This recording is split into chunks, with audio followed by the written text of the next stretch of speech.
Welcome to our quick Photoshop CS5 tutorial. Today's tutorial, the image we're using is from the Chinatown Laneways meetup that the meetup group we did a few weeks ago. And then the edit that we're showing here tonight was part of an edit that we did as a Skype session last week.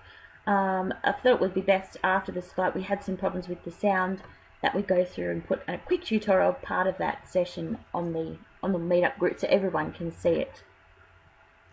So this particular technique of the curves adjustments that I'll show you is a really simple way to do this. There is lots of ways in Photoshop and multiple ways to do each different task that you're trying to achieve. So this is just one particular option for working with the curves adjustment. So first of all, here we've obviously got our image opened in Photoshop.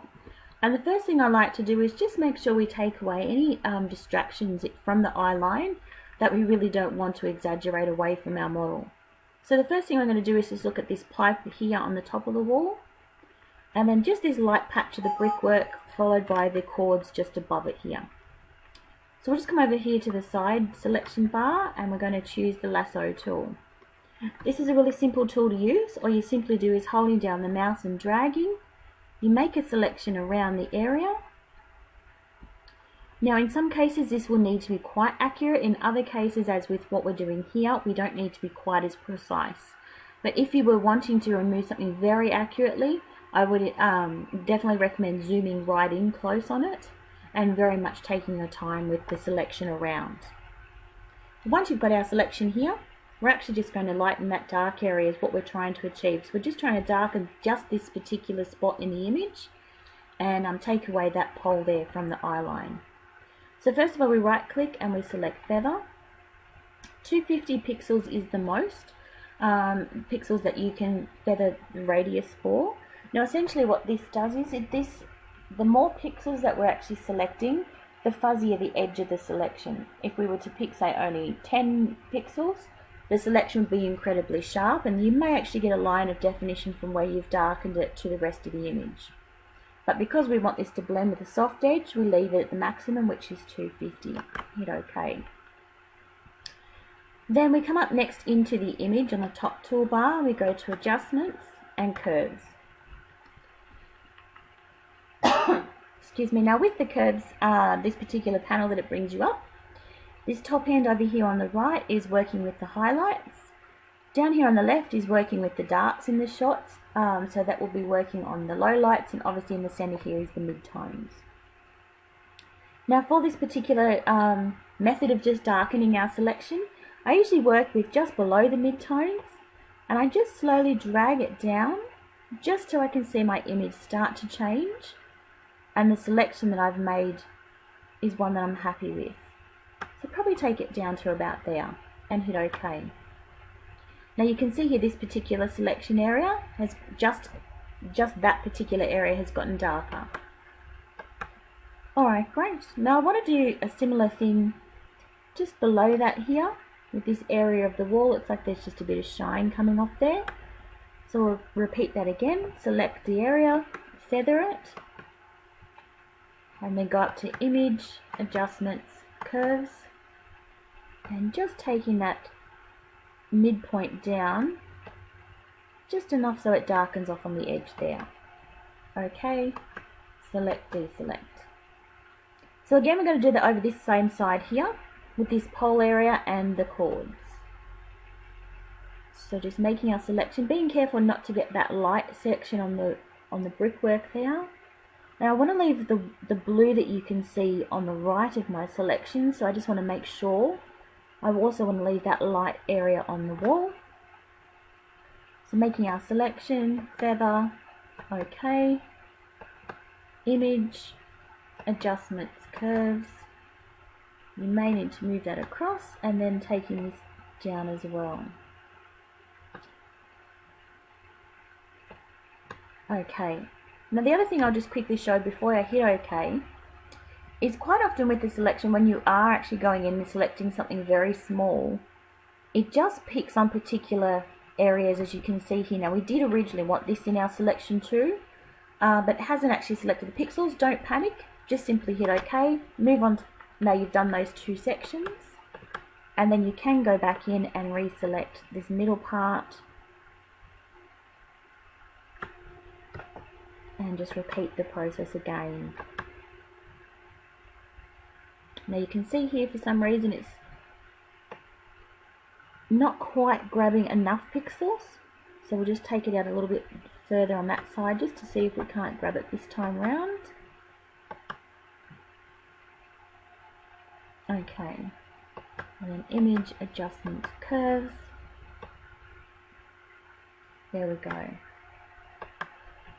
So you can see it is very simple, just using just a few tools in Photoshop of how we can start to play with the image itself and add in some tracks and areas. Now the next thing I want to do is, I can see here that I really like the floor of the laneway on the model's left hand side, how it's got the light shine, but I want to add that and lighten this area here because I know there's some really nice interesting graffiti underneath there. So same process, using our lasso tool, selecting the area that we want to lighten, coming in just behind our model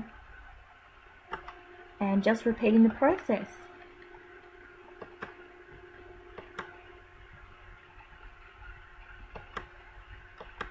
This time though, when we get to the curves, we're still working on those mid-tones, but we actually want to lighten them. So this time we go just on the highlight side of mid-tone and actually drag the image slowly up, and you can see just that selected area is now just lighting up nicely for us, and hit OK. So the exact same process works in both directions. You can select the area to lighten it, or you can select it to darken it. Alright, great. Now the last thing I want to do is, although I think that our model is quite well lit there, I do want to make him stand out. So again, we're going to do a selective lightening. So using the lasso tool, just coming in around the model. Doesn't have to be too accurate, as I said, because we're using that feather at the highest radius. We're getting a really nice soft light fall off around the edges. But just keep it somewhat close to the model, including his feet. And again, make our selection.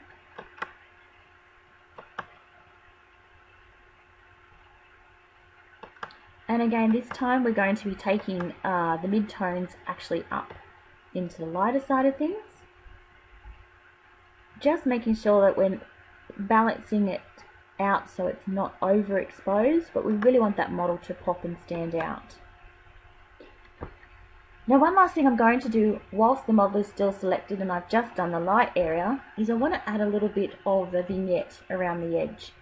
So while I've got our model selected, I can simply right click, and instead of feather, I first want to select inverse. So now what it's actually doing is it's not affecting that selected area, but it is going to affect everything on the outside of that selection. And you can see that by the dotted lines around the border of the photo. So we do the same thing, we click feather, so our vignette's got a nice soft edge.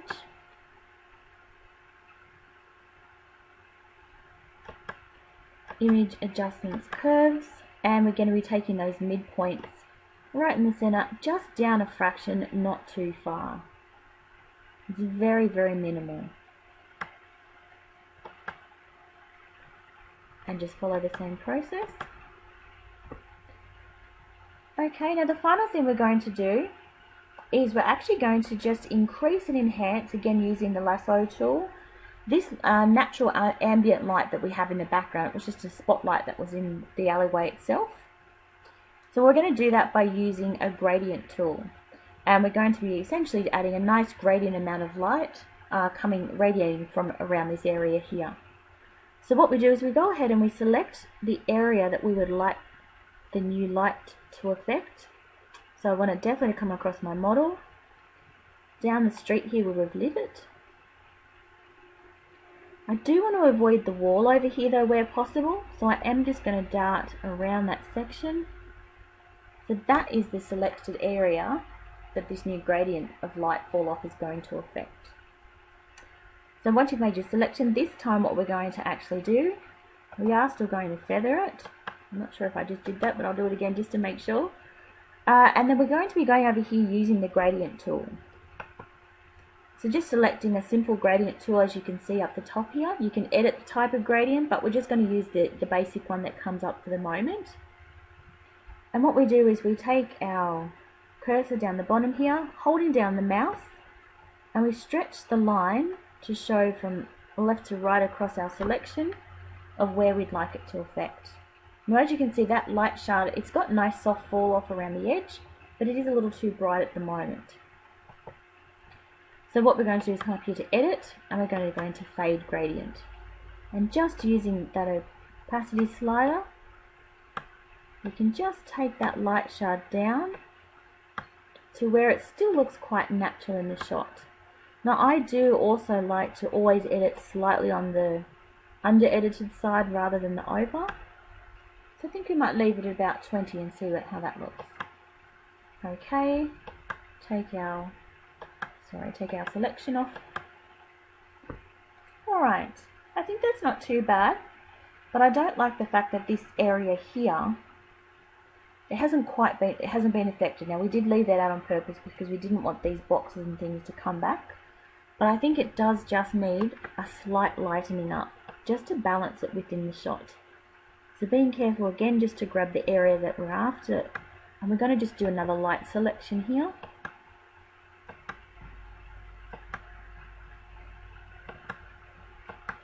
Back into our curves, and then just taking that area just up a fraction, just enough that it doesn't look so obviously left out of the selection. Okay. So I think that's pretty nice. What I'd just like to do one last step, just to give the whole image a painterly effect, is I'm just going to use another adjustment tool just from over on the right panel here. Click into adjustments, and I'm just going to go into the curves layer here. So in this particular curves layer, what I'm going to be doing here is a series of changes that you can make to the RGB, to the red, the green and the blues here. But in this particular tutorial, what I'm going to show you quickly is just actually here. Now on this particular graph, you can see again we've got our highlights, our midpoints and our lowlights. And what I want to do is actually just raise. Now this here where it is in the corner means that our blacks in our image are at their darkest. But to give it a painterly effect, I'd just like to take those blacks just ever so slightly into the greys. So just holding down your mouse and just sliding that slider up, making sure your image is not getting too light. It's very, very subtle. It just gives a nice painterly effect. Now it's not really something you can very easily see. It's a very mild adjustment, but it just gives a slight, as I said, just a slight painterly effect to the image itself. So that is just a really super quick way to edit your images in Photoshop using the curves adjustments. Now as you can see here, if I take those adjustments back out, just that nice subtle change at the end there. So that's all I would do with this particular photo at the moment. You could obviously then use different actions and different colors in the background. For myself at the moment though, I just wanted to show you some techniques that you can do very simply using the curves adjustment.